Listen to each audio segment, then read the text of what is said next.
Hello, Amazon. You're welcome to Female and More Show, the #1 female-centric show on the continent of Africa. If you're joining us for the first time, good to have you on the show. Female and More Show is an offshoot of an online community called Female and More, a community where African females will boost our self-esteem, discover our potentials in order to be our best selves. And Female and More is brought to you by Youngsters Foundation with support from Ford Foundation. Now, if you're watching this video on our YouTube TV, please hit the subscribe button so that you can subscribe and get notification for new videos when we have new videos on this platform. And do not forget, we have other videos that you can watch right after watching this one. I'm Divine Dominion, and as always on the show today, I'll bring you lots of information and education. Sit tight and enjoy this.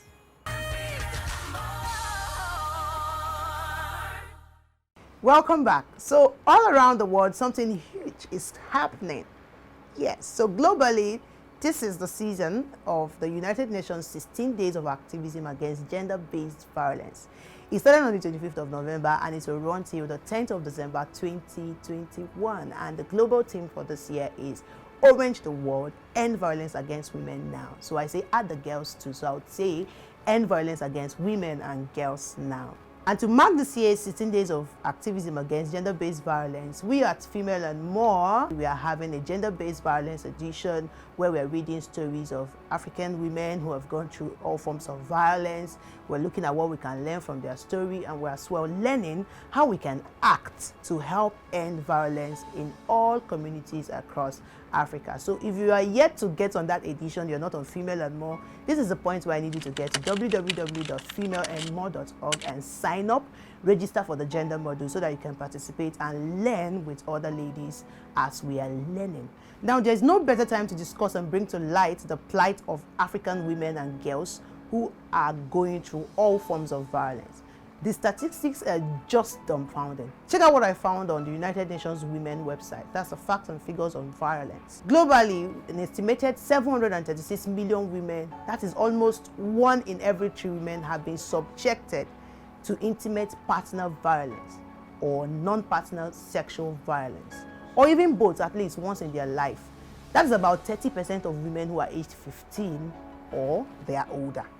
Now, this figure does not in any way include sexual harassment. Sexual harassment is in a class of its own, right? Now, the rates of depression, anxiety disorders, unplanned pregnancies, sexually transmitted infections, including HIV, are higher in these women who have once been violated sexually, more than it is in the women who have not gone through or experienced sexual violence. Now, this is not the many health problems that last long after the violence has passed. Now, 137 women are killed by a member of their family every day. Now, fewer than 40% of these women who experience violence seek help of any sort. So we have about 60% of them who we hear nothing about. 15 million girls worldwide aged between 15 to 19 years have experienced forced sex. In the vast majority of these countries, adolescent girls are mostly forced into sex or have experienced forced sexual intercourses or other forms of sexual acts, usually by a current husband, a partner, or a boyfriend. Based on the data from about 30 countries, only 1% of these girls seek professional help. So about only 1% of them ask for help or talk about it. So 99% do not complain or talk about it. Now, this data is alarming, and it leaves me imagining how many of these experiences around the world are not even captured in this data. Now, there are different forms of violence against women and girls, and some of them include forced and child marriage, sexual harassment, violence, wife battering, breast ironing, female genital mutilation, and cutting. And there are lots more I can't mention. I'm moved into compassion and even anger when I see the alarming stories of girls and women who go through female genital mutilation and cutting.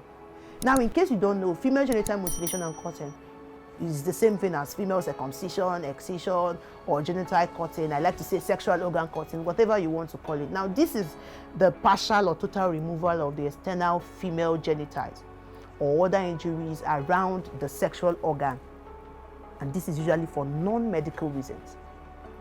Now, this is mostly carried out between infancy and when the girl child is age 15. So between infancy and age 15, this happens. Now, the procedure has no health benefits, like I've said. There is simply no reason health-wise why these girls should be cut. I saw a documentary over the week, and I would like you to see it too. It was produced by Global Media Campaign to End Female Genital Mutilation. Let's watch this. In 2018, FGM Media Campaigner Ifra Ahmed publicised the death of a young girl from FGM.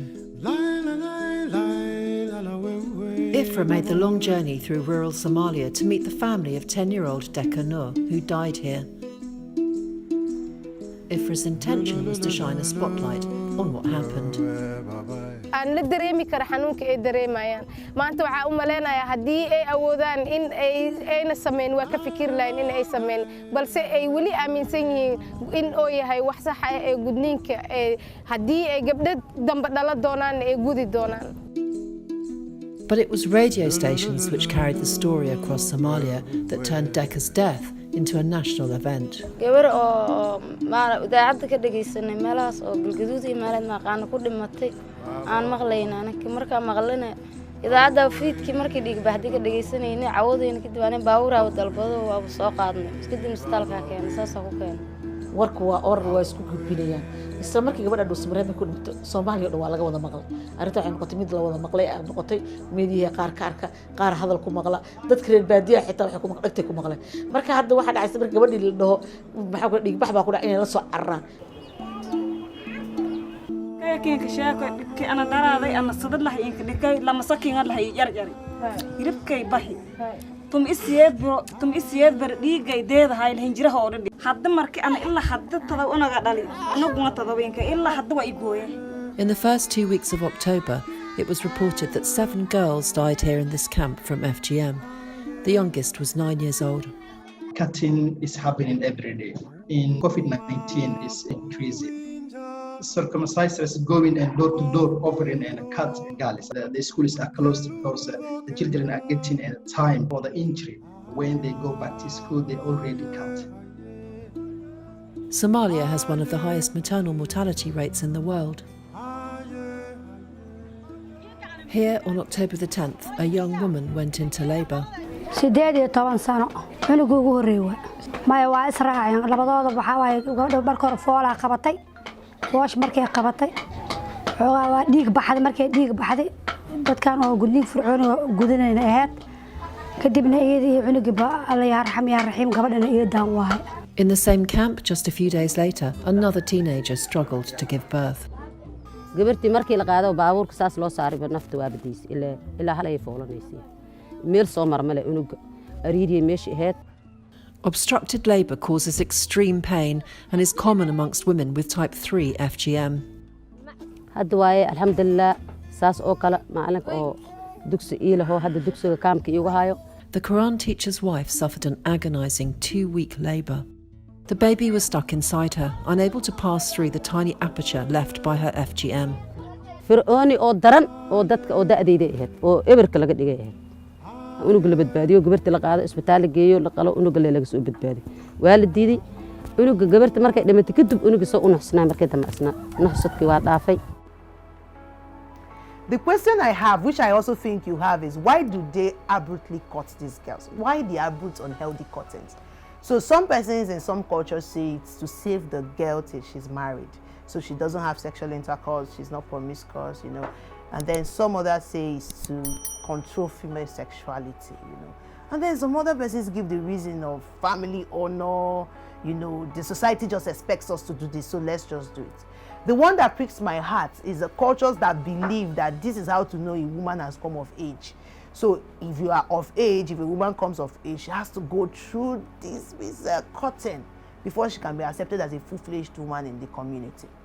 And then some others do it because the girl who is cut is believed to be chaste, so they can collect higher dowries on her head, you know, when the husband finally shows up. But what's the point collecting high dowries, cutting this girl, sewing for those who stitch it? Because in some cultures they stitch it. What's the use stitching it? And at the end of the day, when the girl is about to put to bed, to give birth to her child, it becomes an issue. Like we saw in the documentary that we watched. What's the use? Female genital mutilation must not continue. It has to end. And why do we want it to end? We want it to end because the stories that girls and women who go through female genital mutilation or who have gone through it tell shows that it is an awful experience to have, both at the time when they are caught and long after they've been caught. The woman said she has had 7 children and she still feels the pain. Now there's this story of a survivor, Leila Hussein from Somalia.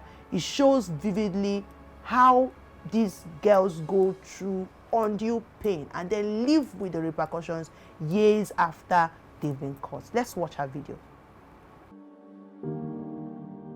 That particular day was quite interesting, and it was only my neighbour's daughter that said to me, "Oh, you must be really looking forward to today." And I was like, okay. And I thought, well, it's not my birthday, what the hell's going on? And she said, "Oh, you're having your gudnin done." So gudnin is FGM in Somali. She must have been 8, 9 years old, so it's a child telling another child what's about to happen to them. She started to explain what it was, and I'm sitting there thinking, but Mummy told me no one should touch my body. So it was a conflicting messages that was going on in my head.